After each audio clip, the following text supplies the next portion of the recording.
Hello, I hope you're having a great day. So I just wanted to come down and give a quick update on the Lisianthus and then go over a few things I'm researching. So I did come down and I took off all of my humidity domes because as I was looking, each of those pelleted seeds had cracked and I could see green in them except for one tray. So one tray, I think it was the almond light pink. That tray is not splitting open and germinating yet, but the rest of my trays have all germinated and I've taken off the humidity domes. So what I'm doing, I'm just going to flip this around and show you. So just like in earlier videos, I showed you that I was watering them from underneath. That is what I did. So I went and just bottom watered every one of these trays, let them soak in the water for 20 minutes, and then I dumped the excess remaining water out. And I'm still seeing quite a few. It's hard to see and they look a little brown when they're under that pink light. But if you can see, I do have quite a few little Lisianthus in all of my cell blocks. And they're starting to come up. And I don't see any damping off right now.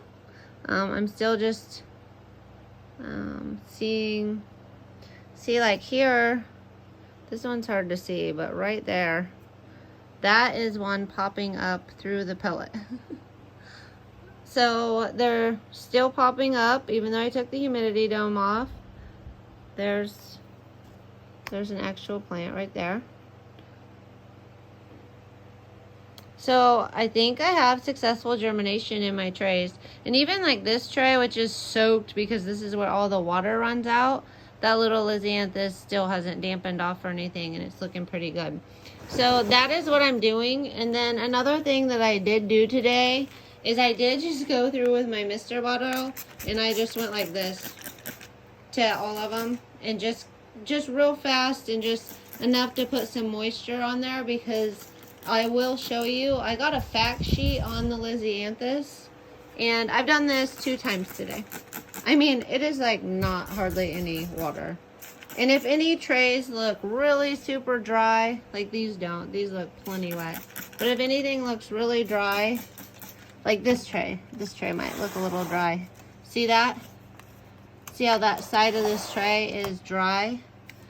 I mean, it's not dry. This is still, if I touch it, it's not dry, but I will just go through and just make sure that these have adequate moisture on them. And the reason I'm doing that is because I did a printout from the Ball Seed Company, and I just printed out, see that little row is a little bit dry. I printed out, and then that is a different type of soil mixture, so it just looks lighter. And I have noticed that my ProMix, I feel like the seeds are germinating better than in the Burpee seed starting mix, but it might just be because that's the one I'm used to. But see, when you look at them, you don't think anything has germinated, but then when you pull them out and you get like real close in there, now you can start seeing that they are germinating. So here we are. I think some of these I started 2 days after the others, so those are the humidity domes I pulled off today. So I think all of my Lisianthus, I'll do a quick screenshot here. So that's my temperature and my humidity in this room. And all of my Lisianthus seem to germinate within about 8 days. So I think that's pretty successful. I like this method. Now, as long as I can keep them from damping off and keep them alive and healthy, I will be happy. I think I have 1,200 seeds started, and I'm going to be happy. Of course, I would love it if I had 1,200 plants, of course, right? But that's not realistic. I think I will be happy if I even had 600 plants. And then above that will just make me happier.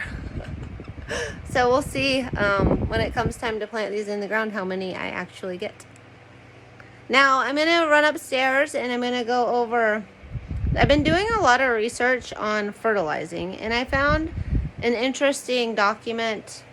I bought these seeds from Geoseed. I have bought from Ball Seed, and Ball Seed had an entire document on starting Lisianthus. but it looks like it's for like huge, I don't remember how many seeds it talks about starting on it, but it's like a huge amount of seeds. So it's like a document probably for greenhouses and how to fill the fertilizer injectors and stuff like that. But it also is giving me a good idea of what kind of fertilizer these things need. So normally I think you want a lot of phosphorus for like healthy root growth and seed starting. But what I'm finding on the Lisianthus is that it actually does well with nitrogen, which I'm trying to figure out why the nitrogen is better for the Lisianthus in the seed starting and the phosphorus is not. I don't really know that. I can't answer it. I'm not an expert in the fertilizers. So you can take this just as a note to do your own research. You can listen to what I have to say and not take it at face value. And I mean, you can listen to what I say, and if you also believe in it, I do recommend doing your own research too, though. Like, I'm not in any way recommending this to anybody, but I do want to go over what I found out and what I think. And if you're an expert, feel free to comment below. Okay, so I'm going to throw something up on the screen, and it's from Ball Seed Company, and it is from Ball Seed Company. It has the growing facts for Lisianthus, which I thought this was a pretty cool thing. Magpie's getting her daily drink while I do my video. So it actually has like germination stage, stage 1, stage 2, stage 3, something like that. So I think this is for really large scale growers. It says something like 28,000 seeds or something like that on it. But of course they're going to give good information on the seed to these large scale growers. They don't want to be wrong there, right?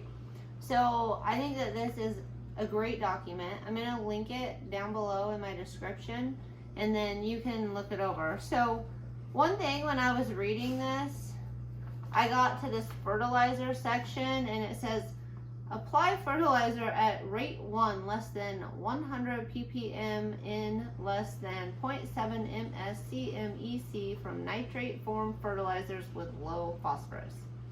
And I was like, what is that? So I looked up everything, like ppm, parts per million. N is nitrogen. MS is millisiemens per linear centimeter. And then EC is electrical conductivity. And I was like, well, what is that? Like, so then I had to even go further and look at that. And that is the measure of total dissolved salts. So that is the factor that influences the plant's ability to absorb water. And from reading that, it made me think, well, it sounds like it needs more nitrogen and less phosphorus, which didn't make a lot of sense to me, because normally for seed germination, root growth, and all of those things, you want more phosphorus. And then the nitrogen is more for the green leaves.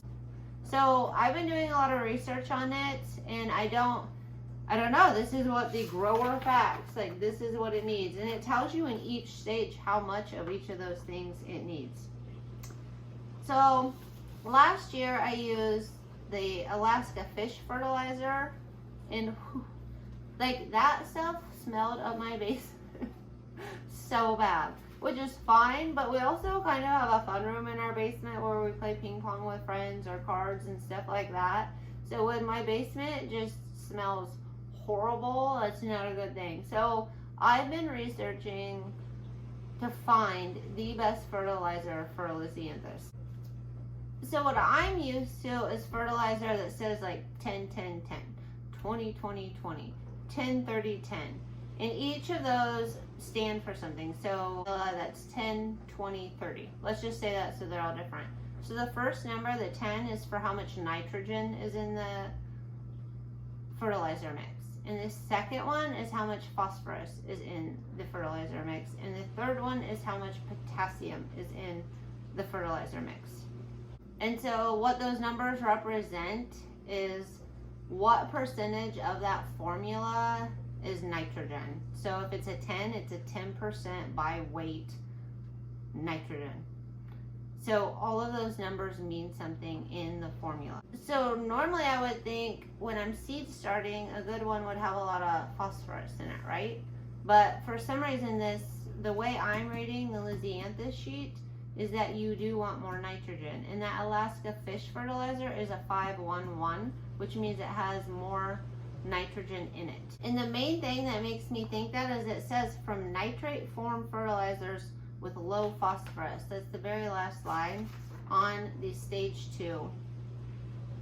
So you don't even want, so to me it looks like you don't even want to fertilize until you are in stage 2 of germination.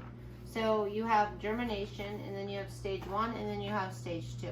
So stage 2 looks like, to me, it says here that some growers apply blah blah blah. So if you look at the moisture section, it's just kind of talking, and it says after they come out of the germination chamber. So the germination chamber for me was the humidity dome with my plug trays. My seeds have germinated, so I believe I'm on to stage 2, and I'm not going to actually fertilize mine until they get their first set of true leaves, which I think is what stage 2 is going from that germinated state into getting their first true leaves. And then I'm going to add fertilizer. Since it says nitrate form fertilizer with low phosphorus, it doesn't say no phosphorus, so I don't think I want that middle number to be 0. But I think something like that Alaskan fish fertilizer, which worked for me last year, that was a 511, it worked really well. It didn't say that it had to be low in potassium though. So I think as long as I get a fertilizer that has a higher first number, and not 0 for the second number, but maybe something very low like 1, and then I'm not sure that the third number matters. It doesn't really say much about it, so I don't really know where to go from there. So I think what I'm going to start doing is just researching for fertilizers that are something like 511, or see what other numbers I come up with and see if it's a good mix. I could try like one tray using like a couple different ones as a test to see what the Lisianthus does better in. But feel free to comment if you already know the answer to this or you have it figured out, and maybe I'll look into it and I can do tests against each one. Okay, so based on wanting to get one that has high nitrogen, low phosphorus, I went through and just looked at different fertilizers. And honestly, that Alaskan fish fertilizer that I used last year looks like the best option. But again, I don't want my basement to stink. So I did find a couple other options. I'll just put my cart up. I went ahead and went to Amazon, and I think I'm going to try the down to earth and see how it smells. Both of them had pretty good numbers. They had low phosphorus, high nitrogen, and I saw there was one with alfalfa and one for soybeans. And the soybeans caught my eye because we grow those in Iowa. So that's what I'm gonna try. I'm no expert. It might come down to that Alaskan fish emulsion being the best one. So I might end up just going back to that if I see my plant starting to have any problems. But I am going to try those others and see if I can just get my house smelling a little bit better. So I wanted to just get that out there. Please do your own research. Feel free to comment on this video if you found one that works great for Lisianthus.